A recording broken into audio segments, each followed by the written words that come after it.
Started. Whatever. All right, Pat.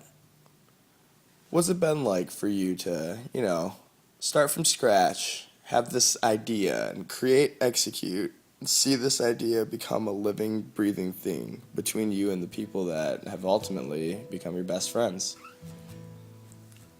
It's something I feel privileged to have experienced. Something I hope continues as long as we're physically capable of picking up our instruments and getting in the van. This band has taken us to some great places. We've met countless people, and every one of those people has affected us in some way. The conversations we had, the things people told us, places we went. So, I know I've learned more about life through this band than any book, school, or any mentor has ever taught me.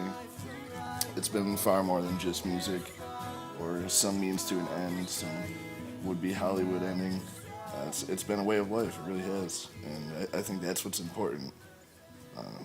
So many people say to me, what if you don't succeed? And to that I say, we are succeeding. Every time we get on stage, we are succeeding.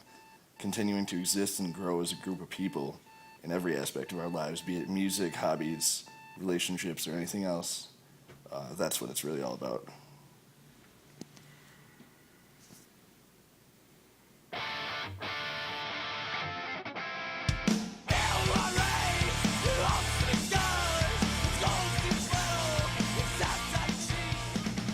When it started out, I'd been out of the music scene for about a year. I'd just moved up to Mount Pleasant. The first year we spent practicing in my tiny bedroom, having to flip the bed actually up against the wall just to fit the amplifiers in. But then the next year, it's 2008, we decided we needed our own house where we could have shows. We found a converted garage down by the railroad tracks. It was this old, two-car garage building that had been kind of sort of converted into an apartment.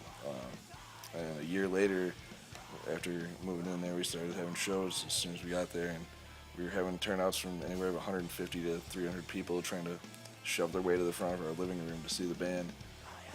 Bands came from all across the country too. I ended up putting up a listing on dodiy.org one day, and emails and phone calls just started pouring in almost immediately. And I soon realized that what started out as just a back burner kind of idea that I didn't really pay much attention to.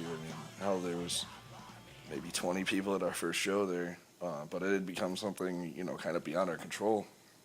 People I'd never even met would show up at random times of day, demanding to know when the next show was, and they continued to grow to epic proportions. And by the time we got evicted out of that house in the spring of 2010, we'd had 36 shows and bands from 15 different states, newspaper articles written about the house, and it was locally known as one of the best venues in town. So all in all, I felt pretty good about that, and the garage, I can definitely say the garage is where Day in Day Out got its start.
What do I think about the future? Well, there's only really one thing I can say about that, and that's that I think Joe Strummer said it best when he said the future's unwritten. Oh, thank you guys so much. We're Day in, Day Out. Day in, day out. We're Day in, Day Out. Day in, day out. Day in, day out. Day in, day out. King of Stakes! King of Stakes! King of Stakes! King of Stakes! Until next time. Yeah, buddy. Yeah, buddy. Woo!